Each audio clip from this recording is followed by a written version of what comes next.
안녕하세요. 오늘은 목장 성경 공부로 창세기 36장부터 38장을 공부하도록 하겠습니다. 7월 8일 목장 성경 공부입니다. 36장으로 들어오면 앞선 내용하고 이제 이 분위기가 바뀌는 걸 알 수 있습니다. 이제 야곱의 스토리였다면 이제부터는 야곱 이후에 이제 그 사람들의 이야기가 나오는데, 그 전에 앞서서 36장에서는 이제 에서의 자손에 대한 족보가 이렇게 나옵니다. 그 36장을 보시면은 에서 곧 에돔의 족보는 다음과 같다라고 하면서 1절이 시작하는데요. 에서의 이름이 또 에돔이라고도 합니다. 왜냐하면 이 에돔의 뜻이 붉다라는 뜻입니다. 그 창세기 25장 25절을 보시면 에서가 태어날 때부터 피부색이 붉었다라고 그렇게 되어 있습니다. 그 다음에서 이제 36장에 또 많이 나오는 말이 그 세일이라는 그런 말이 나옵니다. 세일산이 나오기도 하고요. 근데 이 세일이라는 뜻은 털이라는 뜻입니다. 근데 에서의 이름이 그런 뜻이죠. 그래서 이 세일이라는 이름은 에서 에돔과 함께 같이 쓰이는 그런 에서의 다른 이름이라고 볼 수 있습니다. 에서의 가족이 나오는데 보시면은 에서의 그 아내는 3명입니다. 근데 이 여인들이 모두 가나안 여인들입니다. 그리고 아들은 5명이 있습니다. 헷사람 이다라는 그 아내가 있고요. 그 다음에 이제 히위 사람 오홀리바마라는 여자가 있고, 그 다음에 그 이스마엘의 딸인 바스맛이 있습니다. 그죠? 그렇게 해서 3명입니다. 그리고 보면은 뒤에 쭉 가다 보면은 어떤 말이 나오냐 하니까 7절에 가서 이 에서하고 야곱이 떨어져 산다라는 그런 말이 나옵니다. 왜냐하면 이 두 집안이 모두 다 짐승이 많습니다. 그러다 보니까 이제 한 곳에, 같은 곳에 모여 살기는 어렵죠. 그래서 이게 그 아브라함과 롯이 그랬던 것처럼 두 사람이 헤어지는데, 에서는 그 가나안 땅을 벗어나서 남쪽으로 내려갑니다. 그 가나안 땅 밑에 특별히 그 사해 남쪽과 동쪽, 남쪽에서 동서쪽, 그 사해 동서쪽을 모두 아우르는 지역이 보시면은 그 에돔입니다. 여러분들의 그 성경책 제일 뒷변에 보면은 지도가 몇 개 나오는데요. 그 지도 중에 보면은 이렇게 에돔이 제일 남쪽에 이렇게 표시되어 있는 것을 아마 보실 수 있을 겁니다. 그러면서 이제 1절부터 19절의 내용은 특별히 이제 뭐 1절부터 8절까지는 좀 인트로덕션이고요. 그 다음에 이제 실제 족보는 9절부터 나오는데 9절부터 19절은 에서 후손의 이제 족보입니다. 그러다가 20절에 가면은 세일의 자손이라고 나오는데, 요 앞부분에서는 원래 그 지역의 어떤 그 원주민들의 어떤 후손들이 많이 언급됩니다.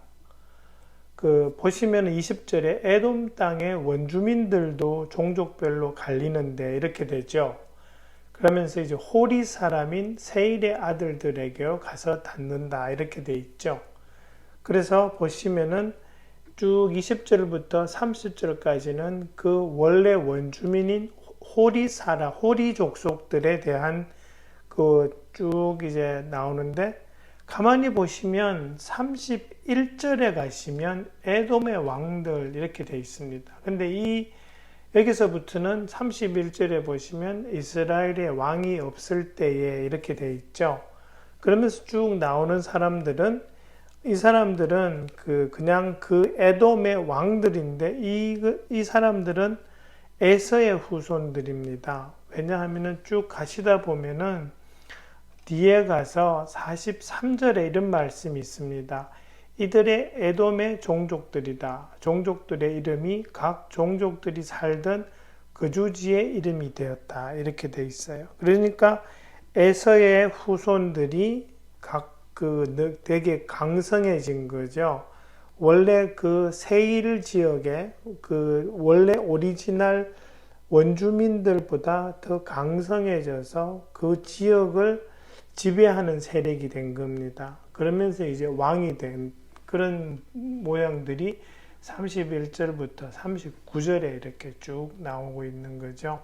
그러니까 중간에는 이 에서의 자손이 아닌 사람들, 원래 원주민들도 약간 나오지만 대부분 앞부분과 이 뒷부분의 내용들은 그 에서의 그리고 이 에서의 후손들이 살던 그 지역의 그런 사람들의 족보들이 이렇게 쭉 나오고 있는 것을 우리가 볼 수 있습니다. 그러면서 이제 하나 좀 언급하고 싶은 것은 이 31절 있죠. 31절부터 43절의 내용은요. 그 역대지상의 1장 43절부터 54절의 내용으로 반복이 됩니다. 그냥 이 내용이 거의 그대로 그 역대상의 카피가 되는데요.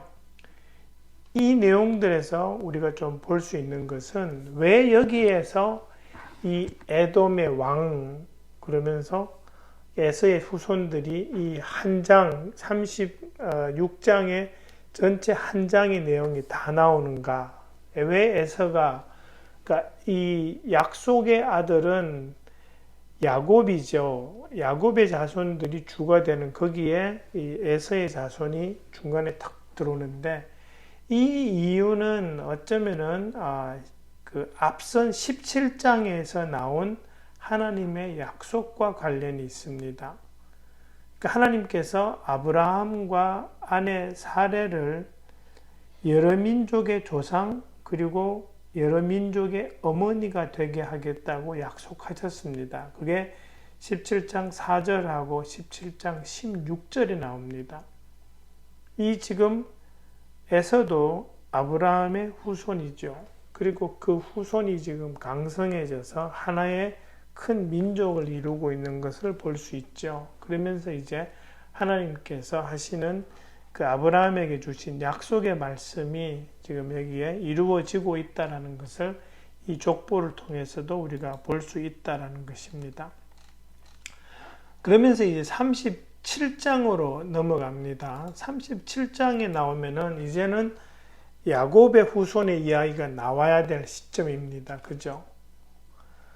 근데 보시면은 시작부터 해서 2절에서는 야곱의 역사는 이러하다. 이래놓고 보시면은 요셉 이야기가 나옵니다. 요셉은 11번째 아들이거든요. 그 야곱의 역사를 이야기하자면 위에 있는 형들의 역사가 나와야 될 것 같은데 거의 37장부터 40장까지의 내용은 요셉의 내용입니다. 왜 그럴까? 이 11번째 아들의 이야기가 왜 주를 이루는가?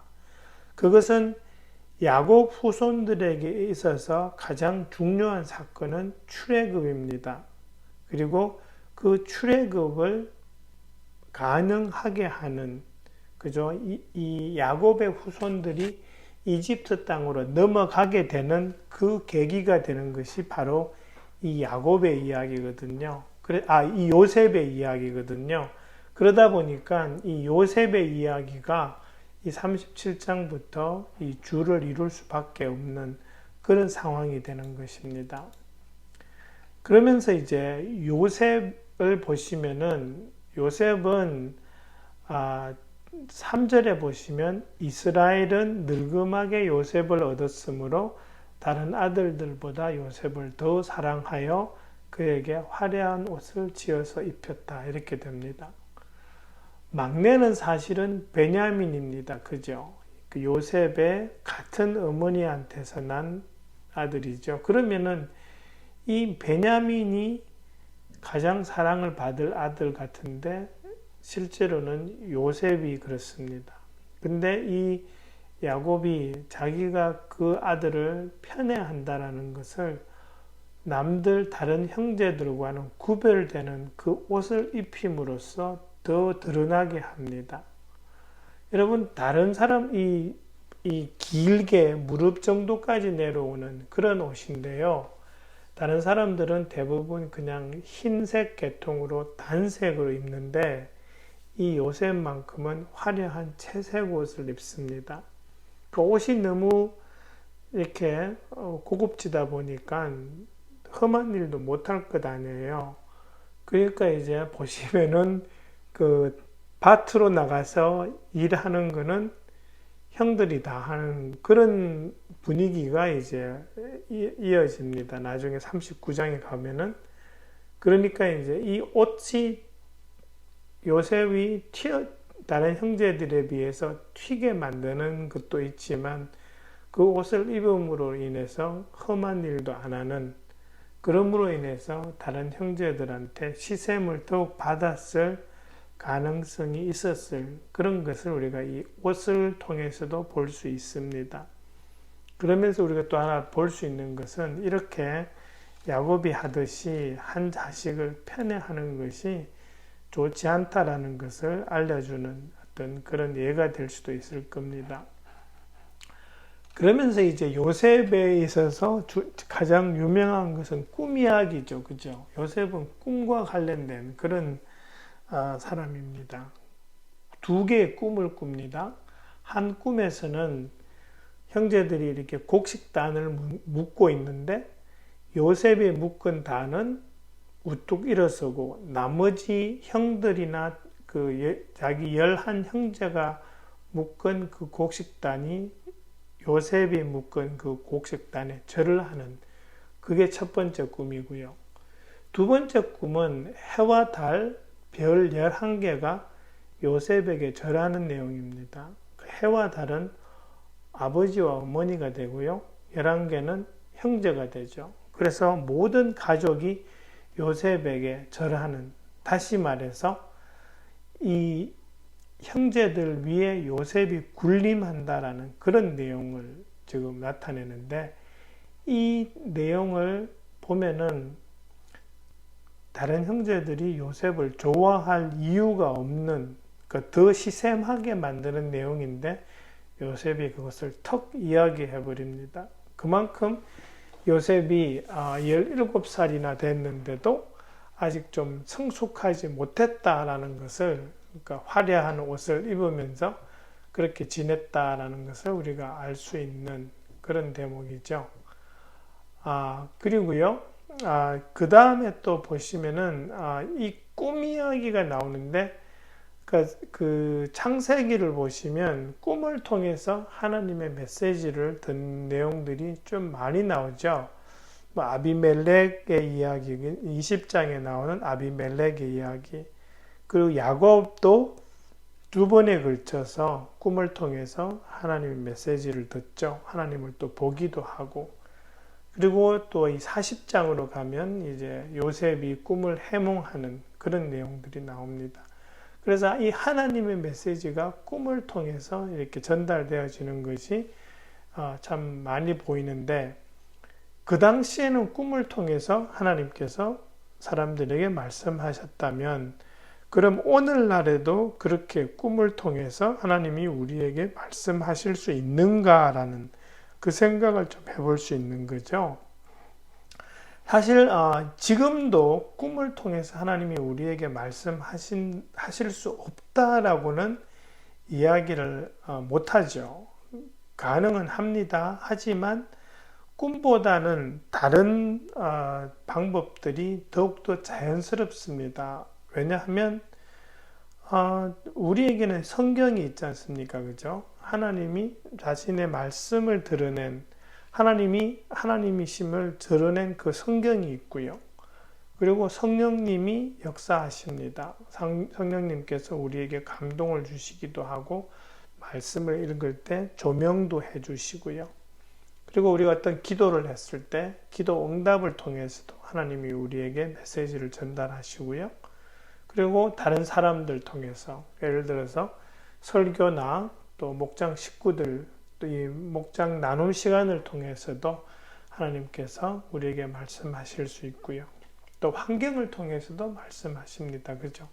이런 어떤 방법으로 또 어떤 길로 하나님께서 어떤 사람을 몰아가실 수도 있습니다. 선택할 수밖에.